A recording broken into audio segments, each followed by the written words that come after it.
Hi friends, welcome to our channel. ఇప్పుడు మనం చేసే రెసిపీ వచ్చేసి గుత్తి వంకాయ. సింపుల్ అండ్ టేస్టీతో ఎలా చేయాలో చూద్దాం.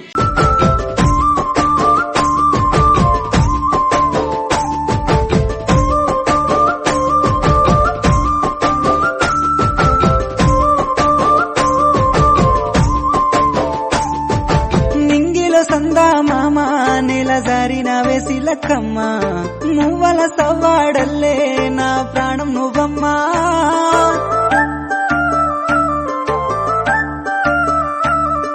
సీతాకోక చిలుక గూడు కట్టుకున్న గుండెలోన కంటి రెప్ప ఓలే నీ కావాలు